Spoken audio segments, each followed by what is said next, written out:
This week's topic is the lake of fire.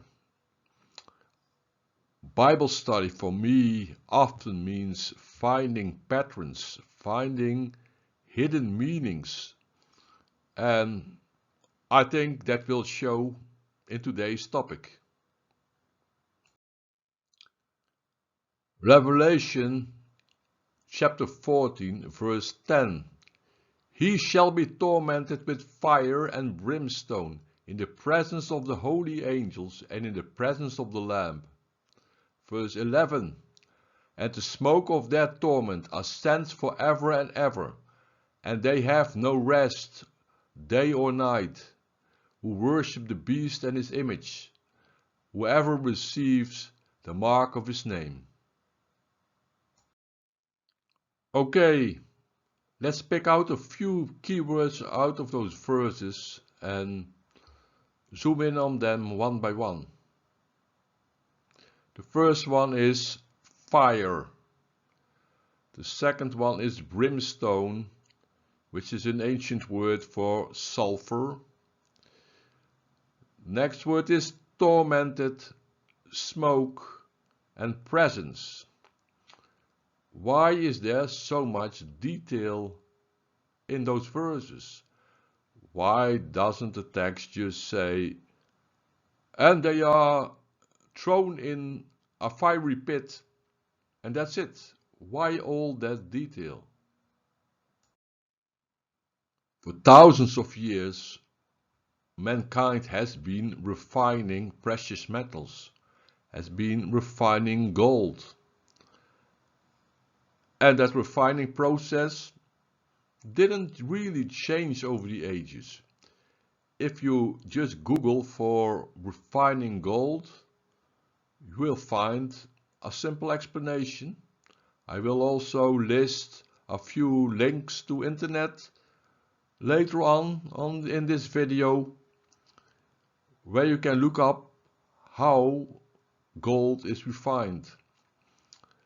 And as we will see, those two verses actually describes a refining process. If you want to refine gold, the first thing you do is put it in a crucible, in a refiner's vessel, in a refiner's oven. If it's big, maybe you could call it a lake.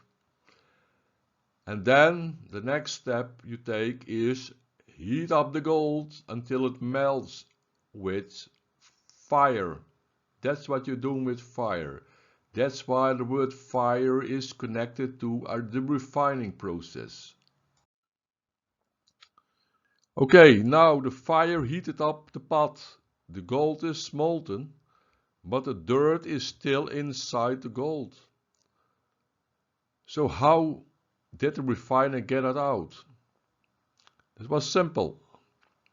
The refiner throws in some sulfur that starts a chemical reaction and binds itself with all the dirt that's in the gold. Then it floats to the surface, and the refiner simply swipes it off. He just swipes off the dirt that is bound in the sulfur. That's how it's removed. The next keyword is smoke. When the brimstone was thrown in the pot with molten gold, it starts a violent reaction which produces a lot of smoke.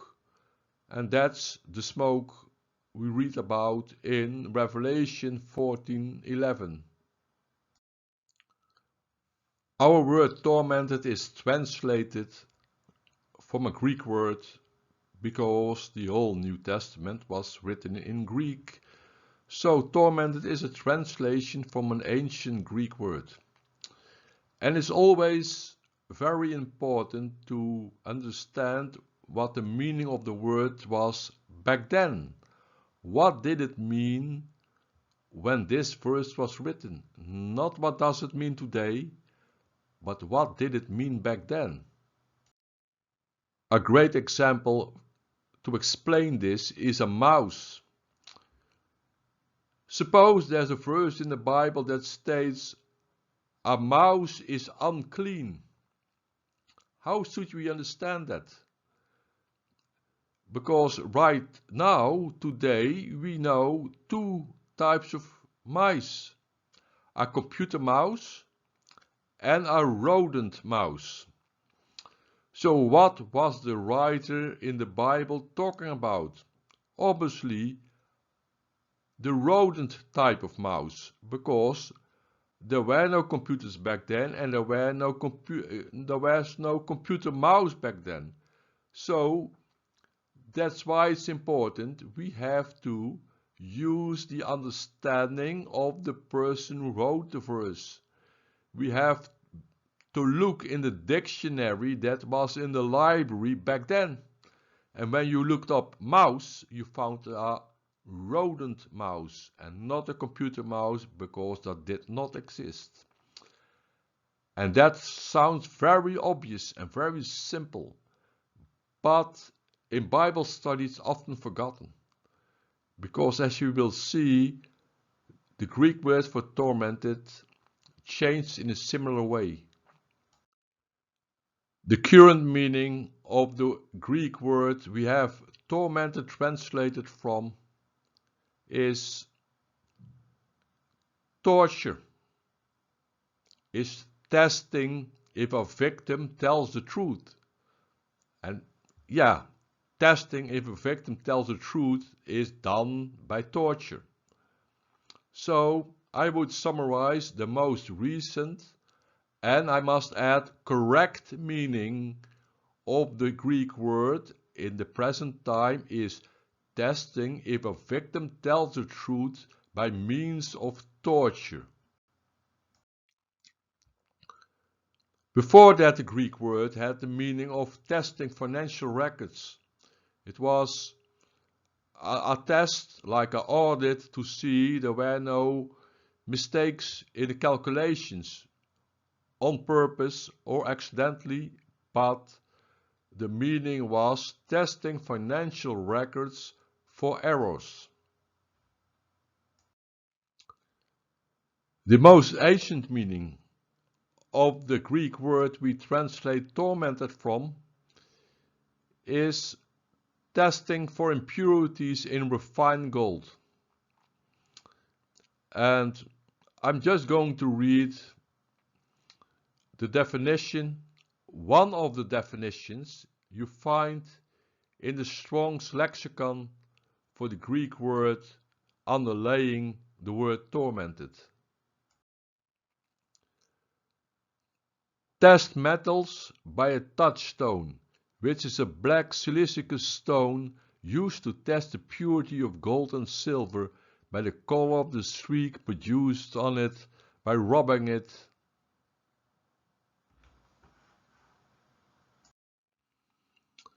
What happened in ancient times was this: the refiner refined the gold as good as possible. Then he removed the fire, he let the gold cool down, and when the gold was solid, he tested it. He took his so-called touchstone and rubbed it over the gold, which left a streak.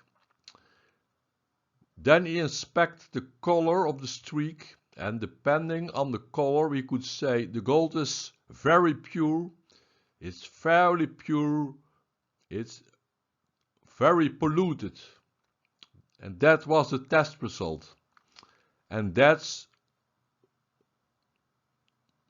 just how it was in ancient times, and even today.